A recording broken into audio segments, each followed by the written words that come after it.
Bismillahirrahmanirrahim. Assalamu alaikum. Dear students, today is our fourth lecture of biology and we are studying Introduction to Biology, the first unit. Previously, we have discussed what is biology, that it is the branch of science, it is the knowledge which is obtained through observations and experimentations.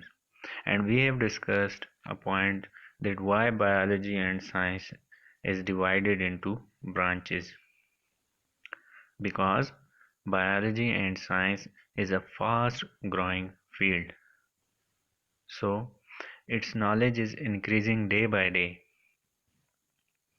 Therefore, biology and science are divided into branches for better understanding, because it is not possible for a person to understand the whole knowledge of science or biology or any other field like chemistry and physics or astronomy, etc.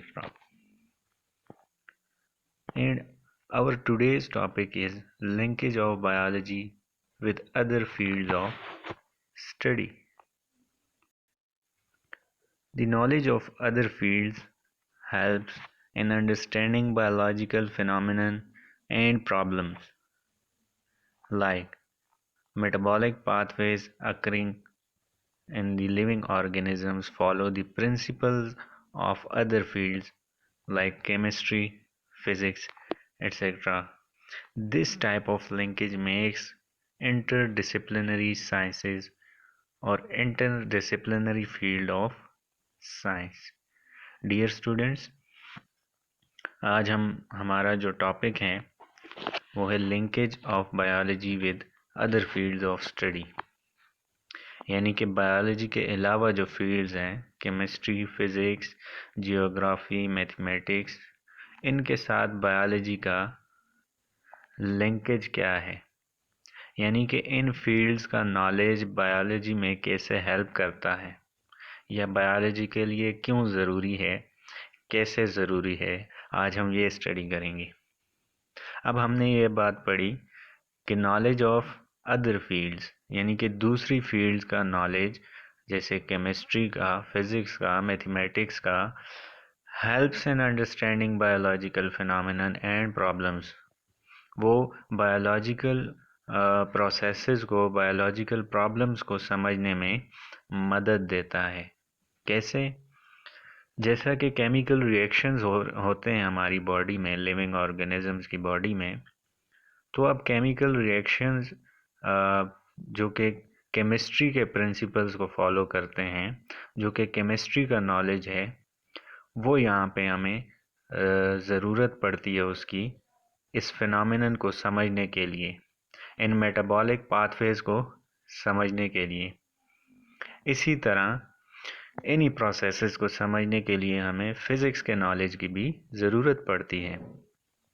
आगे अभी हम discuss करेंगे कि कैसे physics का knowledge हमें photosynthesis के process को समझने में मदद देता है, और इसके अलावा फिजियोलॉजी में बहुत सारे, जब हम फंक्शनिंग देख रहे होते हैं डिफरेंट पार्ट्स की लिविंग ऑर्गेनिजम्स के, जैसे कि किडनी का फंक्शन हम फिल्ट्रेशन देखते हैं, तो फिल्ट्रेशन ये फॉलो करता है फिज़िक्स के प्रिंसिपल्स को, यानी कि ये फ़िज़िक्स का नॉलेज है जो कि हमें मदद देता है बायोलॉजी को समझने में, बायोलॉजिकल फिनोमेनन्स को समझने में।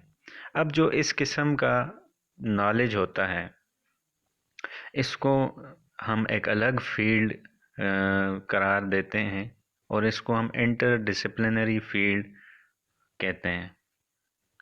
अब आप डायग्राम में देख सकते हैं कि केमिस्ट्री और बायोलॉजी मिलके एक इंटरडिसिप्लिनरी फील्ड बनाते हैं जिसको हम बायोकेमिस्ट्री कहते हैं।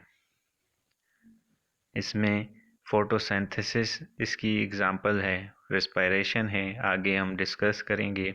इसी तरह जियोग्राफी और बायोलॉजी का नॉलेज मदद देता है इस बात को समझने में कि डिस्ट्रीब्यूशन ऑफ ऑर्गेनिजम्स, किस तरह ऑर्गेनिजम्स स्पेस में डिस्ट्रीब्यूटेड हैं। फिर इसी तरह फिज़िक्स का और बायोलॉजी का नॉलेज हमें मसल्स और बोन्स की फंक्शनिंग को समझने में मदद देता है। फिर इसी तरह मैथमेटिक्स का नॉलेज बायोलॉजिकल डेटा को एनालाइज करने में हेल्प करता है। और फिर इसी तरह इकोनॉमिक्स बायोलॉजिकल प्रोजेक्ट्स के बेनिफिट्स और लॉसेस को समझने में हेल्प करता है। अब बायोफिज़िक्स को हम थोड़ा सा डिटेल में देखते हैं। जैसा कि हमने बात की कि ये एक इंटरडिसिप्लिनरी फील्ड है साइंस की, जिसमें हम अंडरस्टैंड करते हैं बायोलॉजिकल फिनोमिना और प्रॉब्लम्स फिज़िक्स के प्रिंसिपल्स और टेक्निक्स के थ्रू। फॉर एग्ज़ाम्पल, फोटोसिंथेसिस का जो रिएक्शन है, जो कि बहुत ज़रूरी है एनर्जी बनाने के लिए, ग्लूकोज जिसमें बनता है। अब इस रिएक्शन के लिए हमें ये बात पता है कि लाइट ज़रूरी होती है, और लाइट क्या होती है ये हमें फिज़िक्स बताता है। Light is the form of energy. और फिर कौन सी लाइट की क्या रेंज है, यानी कि लाइट के डिफरेंट बैंड्स हैं, डिफरेंट कलर्स हैं, तो ये नॉलेज हमें फिज़िक्स बताता है। अब फोटोसिंथेसिस के लिए ऑरेंज लाइट ज़्यादा हेल्पफुल है, ग्रीन लाइट हेल्पफुल है, या रेड लाइट हेल्पफुल है। तो ये चीज़ समझने के लिए अब ये बायोलॉजिकल फिनोमेना है फोटोसिंथेसिस, और हमें फ़िज़िक्स की ज़रूरत पड़ती है यहाँ पे। इसी तरह फिजियोलॉजी में ये अप्लाई होता है। फिजियोलॉजी में हम डिफरेंट ऑर्गन्स के फंक्शनिंग के बारे में स्टडी करते हैं। जैसा कि हार्ट की पंपिंग को आप देख लें, तो हार्ट जब पंप करता है तो ब्लड वेसल्स में प्रेशर क्रिएट होता है और ब्लड फ्लो करता है। अब ये प्रेशर, पंपिंग, ये हमें फिज़िक्स सिखाता है। इसी तरह किडनी की फिल्ट्रेशन को हम स्टडी करें तो उसको समझने के लिए हमें फिज़िक्स के नॉलेज की ज़रूरत पड़ती है। सिमिलरली बायो एनर्जेटिक्स, यही energetics is the study of transformation of energy. और बायो एनर्जेटिक्स यानी कि एनर्जी लिविंग ऑर्गेनिजम्स में कैसे ट्रांसफॉर्म होती है।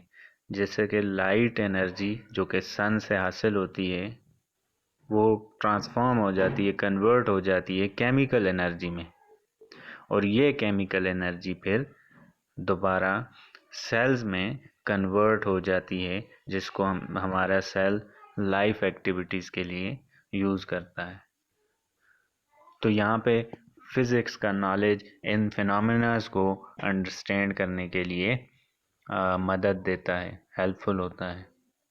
फिर नेक्स्ट हमारे पास इंटरडिसिप्लिनरी फील्ड है बायोकेमिस्ट्री, यानी कि केमिस्ट्री और बायोलॉजी का correlation. It concerned with the chemical substances and processes that occur in living organisms. It involves structural analysis of the organic compounds that make up cells and of those that play key roles in chemical reactions of life, like in photosynthesis and respiration reactions. Chemical substances are involved. If we are studying these chemical substances like water, carbon dioxide, glucose, we are analyzing their structures, so we are dealing with biochemistry. यानी कि biochemistry उन chemical substances को study करने को हम कहते हैं जो कि लिविंग ऑर्गेनिजम्स में डिफरेंट प्रोसेसेस, डिफरेंट रिएक्शंस में जो सब्सटेंसेस इन्वॉल्व हैं। जिस तरह फोटोसिंथेसिस में वाटर और carbon dioxide with the help of energy मिल के ग्लूकोज बनाते हैं, ये केमिकल रिएक्शन है फोटोसिंथेसिस, इसमें डिफरेंट केमिकल्स इन्वॉल्व हैं। तो इनको जब हम स्टडी करेंगे, इस रिएक्शन को जब हम स्टडी करेंगे, क्योंकि ये रिएक्शन लिविंग ऑर्गेनिजम्स के अंदर हो रहा है, तो ये हम बायोलॉजी भी स्टडी कर रहे हैं और एट द सेम टाइम हम केमिस्ट्री का नॉलेज भी यूटिलाइज कर रहे हैं। केमिस्ट्री का नॉलेज हमें हेल्प कर रहा है। अब जो ऐसे केमिकल्स होते हैं, बायोकेमिकल्स इनको हम कहते हैं, ठीक है। तो बायोकेमिकल्स की स्ट्रक्चरल एनालिसिस जब हम कर रहे होते हैं, ठीक है, यानी कि उनका क्या स्ट्रक्चर है, प्रोटीन की कैसी स्ट्रक्चर है, डीएनए की कैसी स्ट्रक्चर है, ठीक है, कार्बोहाइड्रेट्स की क्या स्ट्रक्चर है, फैट्स की क्या स्ट्रक्चर है। अब ऐसे इनको अब बायो एलिमेंट्स या ऑर्गेनिक कंपाउंड्स हम कहते हैं। इसके अलावा हम ये देखें कि सेल्स कौन कौन से केमिकल से या बायोकेमिकल से या ऑर्गेनिक कंपाउंड से बना हुआ है, या जो डिफरेंट रिएक्शंस हैं जो कि लाइफ के लिए इम्पॉर्टेंट हैं, जैसे रिस्पायरेशन रिएक्शन, जो कि बहुत इम्पॉर्टेंट रिएक्शन है, एनर्जी प्रोड्यूस करता है, जो कि लाइफ एक्टिविटीज़ के लिए यूज़ होती हैं, लाइफ को सस्टेन करने के लिए, मेंटेन करने के लिए। तो रिस्पायरेशन में जो केमिकल्स इन्वॉल्व हैं उनको हम बायोकेमिकल्स कहेंगे। तो ये हम बायोकेमिस्ट्री स्टडी कर रहे हैं। फिर नेक्स्ट हमारे पास आ जाता है बायोजियोग्राफी, यानी कि बायोलॉजी को समझने के लिए जियोग्राफिकल नॉलेज की भी ज़रूरत पड़ती है। जियोग्राफिकल नॉलेज भी हमें हेल्प करता है। जिस तरह जियोग्राफी में हम डिस्ट्रीब्यूशन वगैरह स्टडी करते हैं, तो इस स्टडी को हम यूज़ करते हैं in study of living organisms, कि लिविंग ऑर्गेनिजम्स किस तरह डिस्ट्रीब्यूटेड हैं in space and time.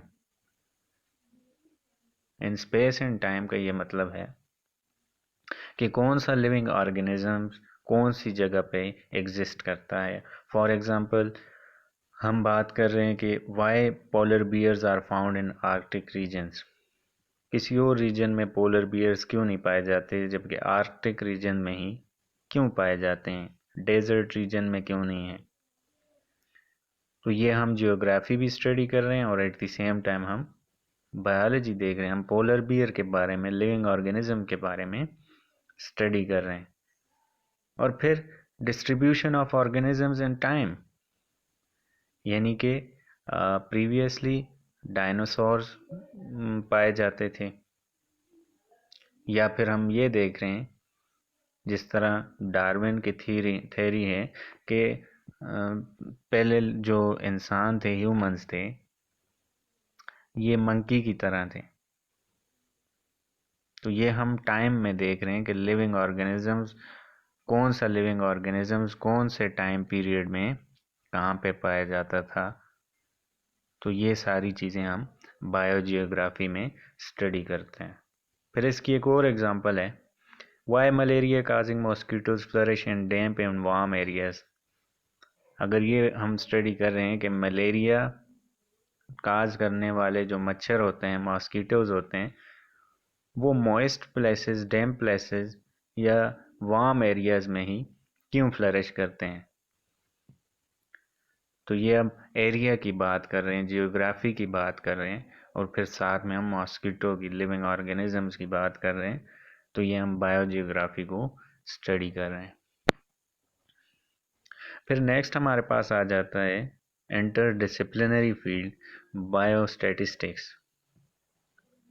It is the application of statistical and mathematical formulas in study of biology. It involves design, analysis and understanding of research data. यानी कि बायोस्टैटिस्टिक एक merger है bio का और statistics का। बायोलॉजी में statistics का जो नॉलेज है वो यूज़ होता है, स्टैटिस्टिकल और mathematical. Statistics is the branch of mathematics. अब जो मैथमेटिकल फार्मूलाज होते हैं वो जब हम यूज़ करते हैं बायोलॉजिकल स्टडी में, तो ये एक इंटर डिसिप्लिनरी फील्ड बन जाती है जिसको हम बायोस्टैटिस्टिक्स कहते हैं। इसमें हम रिसर्च डेटा को अंडरस्टैंड करते हैं, उसको डिज़ाइन करने के लिए मैथमेटिकल फार्मूलाज यूज़ करते हैं और उसको समझने के लिए फार्मूलाज के थ्रू हम उसको अंडरस्टैंड करते हैं। तो इस फील्ड को हम बायो स्टैटिस्टिक्स कहते हैं। फॉर एग्ज़ाम्पल, हम किसी डिज़ीज़ को स्टडी करना चाह रहे हैं। फॉर एग्ज़ाम्पल, ये आजकल जो डिज़ीज़ है इसको हम रेशो फाइंड करना चाह रहे हैं कि पाकिस्तान में ये कितनी फैली, चाइना में और दूसरी कंट्रीज़ में ये कितनी फैली। उसके लिए हम टेस्टिंग करेंगे, उस डेटा को हम कलेक्ट करेंगे, फिर उस पर हम एनालाइज करेंगे, मैथमेटिकल फार्मूलाज उस पर अप्लाई करेंगे कि पाकिस्तान में इतने परसेंटेज है, फ़लाँ जगह पे इतनी परसेंटेज है। तो उससे हमें एक नॉलेज गेन हुआ कि फ़लाँ जगह पे इतना उसका फैलाव है और वो नॉलेज हमें हेल्प करेगा। तो इस तरह बहुत सारी एग्जांपल्स हैं। फिर नेक्स्ट हमारे पास है बायो इकोनॉमिक्स, यानी कि इकोनॉमिक्स और बायोलॉजी का मर्जर या इनका कोरिलेशन एक नई फील्ड बनाता है जिसको हम बायो इकोनॉमिक्स कहते हैं। ये एक इंटरडिसिप्लिनरी फील्ड है जिसमें हम स्टडी करते हैं ऑर्गेनिजम्स की इकोनॉमिकल पॉइंट ऑफ व्यू से। इकोनॉमिक्स मैथमेटिक्स की ब्रांच है जिसमें हम प्रॉफिट्स और लॉस को स्टडी करते हैं, यानी कि वो नॉलेज इकोनॉमिक्स का जिसमें हम प्रॉफिट्स, लॉस वगैरह, कॉस्ट वगैरह ये सारी चीज़ें हमें हेल्प करती हैं जब बायोलॉजी में। तो ये इस फील्ड को हम बायो इकोनॉमिक्स कहते हैं। अब बायो इकोनॉमिक्स में साइंटिस्ट क्या करते हैं, बायोलॉजिकल प्रोजेक्ट्स के कॉस्ट और प्रॉफिट को कैलकुलेट करते हैं, जिनसे काफ़ी हेल्प होती है कि कौन से प्रोजेक्ट में हमें बेनिफिट होगा, कौन से में हमें लॉस होगा। तो इसकी एग्जांपल है production of new variety of crop. यहाँ पे आप डायग्राम में देख सकते हैं कि फार्मिंग, फॉरेस्ट्री या एग्रीकल्चर, इसमें इसको जब हम फार्मिंग करना चाहते हैं तो उसको हम इकोनॉमिक्स के नॉलेज से हम कैलकुलेट कर सकते हैं कि इस फार्मिंग के थ्रू हम हमारी जो कॉस्ट होगी कितनी होगी, इस पे ख़र्चा कितना आएगा, फिर इसमें हमें प्रॉफिट कितना होगा। ये सारी चीज़ें हम बायो इकोनॉमिक्स में स्टडी करते हैं। अब इसमें आप देखें कि बाय प्रोडक्ट्स, वेस्ट प्रोडक्ट्स, ये सारा एक अंदाज़ा लगाया हुआ है इकोनॉमिक्स के नॉलेज को यूज़ करके। फूड कितना प्रोड्यूस होगा, बाय प्रोडक्ट्स कितने प्रोड्यूस होंगे और इनमें रिन्यूएबल मटेरियल्स कौन से होंगे। तो ये एक पूरी प्लानिंग जो कि इकोनॉमिक पॉइंट ऑफ व्यू से हम जब देखते हैं लिविंग ऑर्गेनिज्म को, तो इसको हम बायो इकोनॉमिक्स कहते हैं। फिर इसके अलावा कुछ और इंटरडिसिप्लिनरी फील्ड्स हैं, आपने इनमें से चंद पढ़ी, तकरीबन 5 आपने पढ़ ली।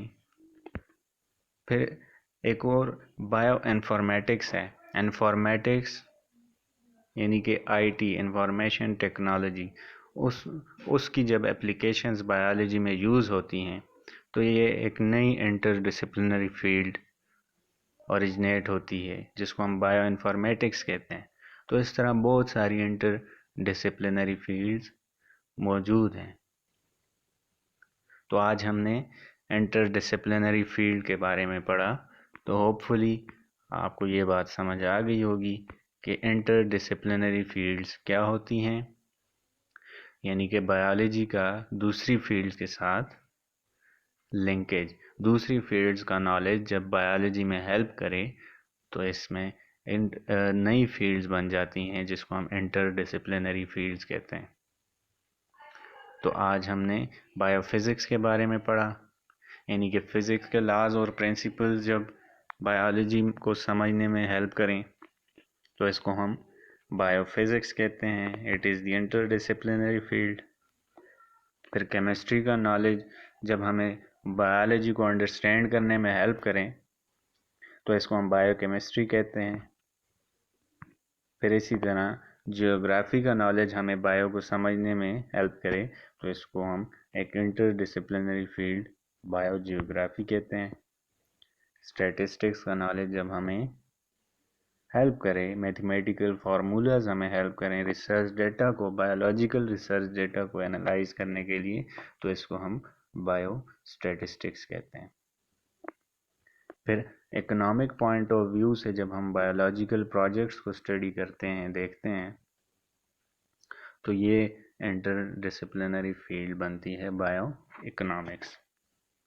नेक्स्ट लेक्चर में हम कैरियर्स देखेंगे कि बायोलॉजी को समझने के बाद, पढ़ने के बाद आप कौन से कैरियर्स एडॉप्ट कर सकते हैं। तो अभी हम बायोलॉजी को अंडरस्टैंड कर चुके हैं किसी हद तक, तो नेक्स्ट हम देखेंगे कि बायोलॉजी पढ़ने के बाद हम कौन से कैरियर्स एडॉप्ट कर सकते हैं, किन एरियाज़ में अपना कैरियर बना सकते हैं। So thank you for watching. अल्लाह हाफिज़।